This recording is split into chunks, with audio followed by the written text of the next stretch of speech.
4 മണി സമയത്ത് പെട്ടെന്ന് ഉണ്ടാക്കാൻ പറ്റുന്ന ഒരു പലഹാരമാണ് കേട്ടോ. അത് എല്ലാവർക്കും അറിയാം. അപ്പോൾ നമുക്കിതെങ്ങനെ ചെയ്യുന്നതെന്ന് നോക്കാം. പാൻ വെച്ചിട്ട് വെളിച്ചെണ്ണ ഒഴിച്ചു കൊടുത്തിട്ടുണ്ട്. കടുകിട്ട് പൊട്ടി കഴിഞ്ഞ് കഴിയുമ്പം അതിലേക്ക് 1 സ്പൂൺ ഉഴുന്നുപരിപ്പ് ചേർത്ത് കൊടുക്കുന്നുണ്ട്.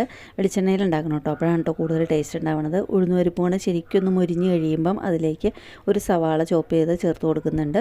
സവാള നമുക്കൊന്ന് വഴറ്റി കൊടുക്കാം. കുറച്ച് ഉപ്പ് ചേർത്തിട്ടാണ് വഴറ്റുന്നത്. പെട്ടെന്നൊന്ന് വഴന്ന് കിട്ടാൻ വേണ്ടിയിട്ട് കുറച്ച് ഉപ്പ് ചേർത്തിട്ടൊന്ന് വഴറ്റി കൊടുക്കാം. അതിന് ശേഷം അതിലേക്ക് 2-3 പച്ചമുളക് ഒന്ന് മുറിച്ചിട്ട് ഇട്ട് കൊടുക്കുന്നുണ്ട്, കീറിയിട്ട് ഇട്ട് കൊടുക്കുന്നുണ്ട്. പിന്നെ പച്ചമുളകും അതുപോലെ തന്നെ സവാളയും കൂടിയും ഇതിൻ്റെ കൂടെ ശരിക്കും ഇതൊന്ന് വഴറ്റിയെടുക്കണം. അപ്പോൾ ഇത് വഴന്ന് കഴിഞ്ഞ് കഴിയുമ്പം ഇതിലേക്ക് കുറച്ച് കറിവേപ്പിലയും കൂടി ചേർത്ത് കൊടുക്കുന്നുണ്ട്.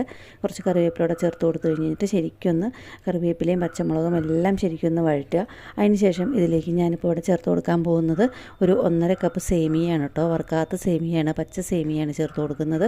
സേമിയയുടെ 1.5 കപ്പ് ചേർത്ത് കൊടുത്തിട്ട് സേമിയ ചെറുതായിട്ടൊന്ന് കളർ മാറുന്നവരേക്കൊന്ന് റോസ്റ്റ് ചെയ്യുക. സവാളയുടെ കൂടെ തന്നെ ഇട്ടിട്ട് സവാളയും സേമിയയും എല്ലാം ശരിക്കൊന്ന് കളർ മാറുന്നവരേക്ക് ഇതൊന്ന് റോസ്റ്റ് ചെയ്ത് കൊടുക്കണം.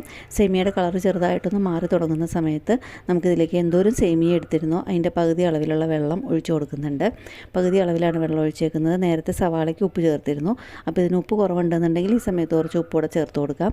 അതിന് ശേഷം ചുമ്മാ അനക്കാതെ വെച്ചിരുന്നാൽ മതി. ഇതുപോലെ ഇങ്ങനെ സെറ്റായി തുടങ്ങും.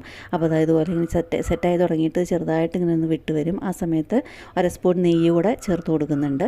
ഇപ്പോൾ അതുപോലെ ഇങ്ങനെ ശരിക്കും നെയ്യ് ചേർത്തിട്ട് ഒന്ന് ഇളക്കി കൊടുക്കണം.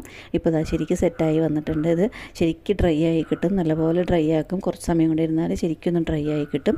അപ്പോൾ ഇതുപോലെ ഇങ്ങനെ ഉണ്ടാക്കി കഴിഞ്ഞാൽ ചായയുടെ കൂടെ എല്ലാം കഴിക്കാനായിട്ട് നല്ല എളുപ്പമാണ് ഉണ്ടാക്കിയെടുക്കാനും. അതുപോലെ തന്നെ ടേസ്റ്റുമാണ് കേട്ടോ ഈ സേമിയ ഉപ്പുമാവിന്. അപ്പോൾ ഇതുപോലെ ഇങ്ങനെ എല്ലാവരും ഒന്ന് ഉണ്ടാക്കി നോക്കൂട്ടോ. ചായക്ക് പെട്ടെന്ന് ഉണ്ടാക്കിയെടുക്കാം. നമുക്ക് വേണമെന്നുണ്ടെങ്കിൽ 2-3 സ്പൂൺ തേങ്ങ ചിരകിയതൂടെ ഇതിലേക്ക് ചേർത്ത് കൊടുക്കാം. ഇപ്പോൾ ഞാനിപ്പോൾ ഇവിടെ അതൊന്നും ചേർക്കുന്നില്ല. ഉണ്ടാക്കി നോക്കുക. ഇഷ്ടപ്പെട്ടാൽ ചാനലൊന്ന് ലൈക്ക് ചെയ്ത് സബ് ചെയ്ത് അതുപോലെ തന്നെ ഒന്ന് ഫോളോ ചെയ്തേക്കണേ.